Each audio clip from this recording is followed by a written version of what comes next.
Brexit obviously offers the United Kingdom a series of challenges in almost every walk of life, including trade, including finance, including national defence, including the national future. And we have to respond to those challenges.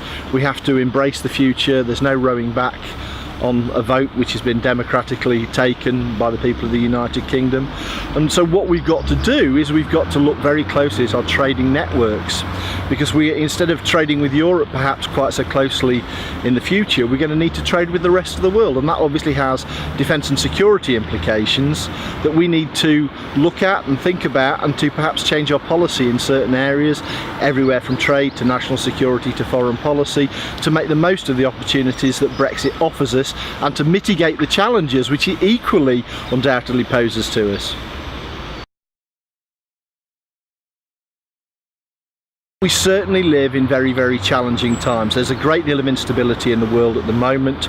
We have perhaps an increased risk of global tensions actually resulting in armed conflict, possibly involving major state players. And the thing that Brexit certainly does is, as we begin to look out to the rest of the world, we've got to think about our defence and security, not just in terms of Europe and the North Sea and the North Atlantic, but we've got to think also in terms of the Indian Ocean. We've got to think of the South Atlantic. We've got to think of the Pacific, because as Britain begins to develop those trading links or revive those trading links, they need to be secure, because on those trading links will depend the trade upon which national prosperity and national security will depend.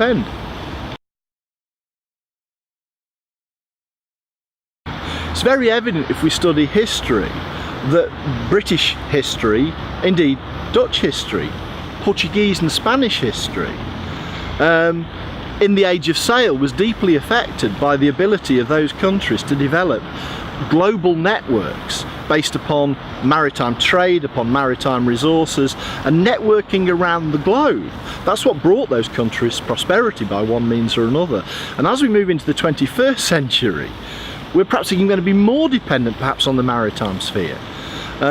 It's the maritime sphere that carries the bulk of the goods that arrive in the United Kingdom. It's the maritime sphere that carries the bulk of the goods that are exported from the United Kingdom. So this is a kind of critical area that we need to look at. The politicians and our military leaders are going to, even as we speak, getting their head around the table in terms of what Britain's future identity is going to be like in a post-Brexit Britain. They are going to be working closely together, and undoubtedly there's going to be a need to reassess on national security and what that depends upon and how we best maintain that. And also that security extends to our economy. How do we ensure that the flow of goods and services into the United Kingdom is best protected? How do we ensure that it's not disrupted by terrorists?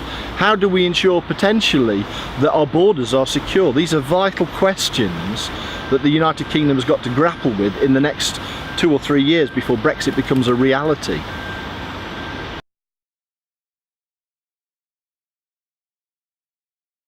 The priority at the moment is to think about what the world will be like and what Britain's place will be like within it in the next 3, 5, 20 years.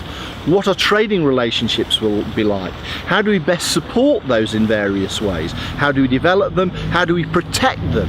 What are the threats to those areas? What are the critical threats to the United Kingdom? How do we respond to those?